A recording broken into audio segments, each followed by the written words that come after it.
Welcome to Charter Local Edition. I'm Brad Pomerance. We are joined today by Cynthia Ruiz. You know her well. She's been a leader in the Los Angeles area for quite some time. She had served as president of Los Angeles City's Board of Public Works. She is now an author, though, her second book, and I am so glad she found us. This book is called Cherokee Wisdom, 12 Lessons for Becoming a Powerful Leader. You are of Cherokee descent. I am, and Brad, it's good to see Of you. course, Thank you for inviting me. Tell us about, I've always known you as a leader, in a general leader, but also specifically with regards to the Latino community. I didn't know about your Cherokee descent. Well, my dad's Mexican and my mom's Cherokee, so I'm bicultural, Right. which I'm really proud of. So we're actually registered members of the Cherokee Nation of Oklahoma. Okay. So in the Native world and the Indian world, it's really important that you're actually legitimate. So Right. I am a registered member. For those of us that are not familiar with the Cherokee Nation, tell us a bit about the people so we will have more insight as we talk about the wisdom of the Cherokee. Well, the Cherokees are very resilient people. So initially they started out in like Georgia, in that area. Oh, really? But what happened when the United States basically colonized Right. the area, they got displaced Okay. and went from that, like Georgia in that area, to Oklahoma. It was actually a whole process. It was called the Trail of Tears. Yeah, I'm familiar with because it. they had to leave their homeland and they got displaced to Oklahoma. So now the Cherokee Nation is housed in Oklahoma. Tell us about your family, your mother's side, and her lineage as a Cherokee. Right. So my grandmother was born on the reservation. Wow. And so with my grandmother, she was born in 1904, and at that time they really didn't have birth certificates, so she was actually placed on what was called the Dawes rolls. So there was no really registry of her existence until she was put on the Dawes roll. Do we know when her birthday is? I don't. I mean, she may not either. I mean, that's the point. It was a different time. Exactly. So tell us about how these women, it seems to be, your grandmother, your mother, infused Cherokee wisdom in Cynthia.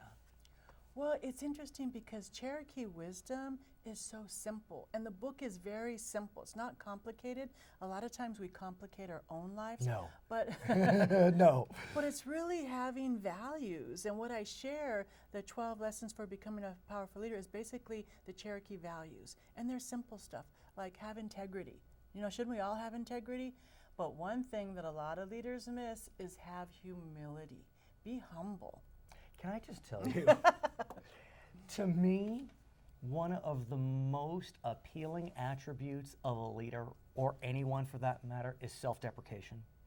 The ability to laugh at yourself, to be humble, and yet there are so few people that recognize that. They think that somehow that will show weakness, when in fact it creates connection. Would you agree? I absolutely agree, and humility is something that I strive for because I'm not better than anybody else. I'm so blessed and so grateful for everything that's happened in my life.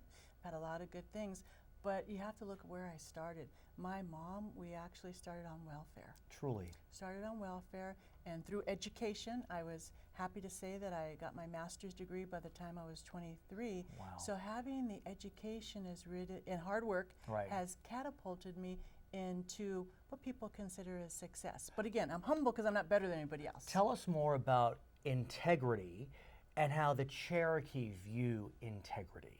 So integrity is doing the right thing even when no one else is looking. Because because the Creator is always looking. Because I give an example in the book of if you find a wallet with $1,000 cash, what do? Well, do you take the cash out because nobody's looking and then return the wallet, or do you return everything? Can I tell you, I have some memories. One of my hardest moments is when an ATM machine gave me an extra $20 bill. What'd you do? I didn't know what to do. I was flummoxed. I've had instances where a person gave me too much change. That's easy. I give it right back. Right. But in that instance, it was dark. There were no people around. I didn't know what to do. I was young. I admit I kept it. But you can see, I mean, it is hard when no one's looking. But even though you kept it, you remember it to this day. I know, with pain, right? with pain. So obviously, even though you may have not done the right thing, you learned from that. And that's really what we want to, I'm sharing my life lessons based on my Cherokee values. Not that I'm saying I figured it all out or I'm better than anybody, but if I can share things to other people to help them make their life better, that's one of the attributes or the lessons in the book is, and that's the reason I wrote the book, is because when we have lessons, if we can teach other people the lessons to make their life better, then that's one of the things that's important to us. More. So we have integrity, we have humility. What other lessons to become a powerful leader in the book? Well, I'm not going to give them all away because then people wouldn't read the book. But what other precepts could you convey? Be strong. Be strong, because in life, it's inevitable. We're going to have challenges. Nobody has a perfect life. I mean, I know from the outside it looks like you have a perfect life. Everything's but we all have challenges. And it's really being strong when you have those challenges and learning from those lessons. Talk to us about the balance of strength and humility, because it's a tricky one. You want to come off as strong, but then you want to come off as humble. Absolutely. Well, humility to me, what it means to me is being strong, but not thinking you're better than anybody else. It's not having that competitive edge where I have to beat you. I always do my best and I'm strong, but you know what? I'm competing with myself, not necessarily everybody else. I want to talk about women. I'm married to a woman. I have 2 daughters. I have a mother who has many sisters, a grandmother with only sisters. So I've been surrounded by strong women. But it's undeniable that women leaders still face certain standards that male leaders do not. Is that fair? It's fair, but I think it's changing. Okay. And as it's changing and we see more women leaders, I think the whole dynamics are changing, because women bring a different skill set to leadership.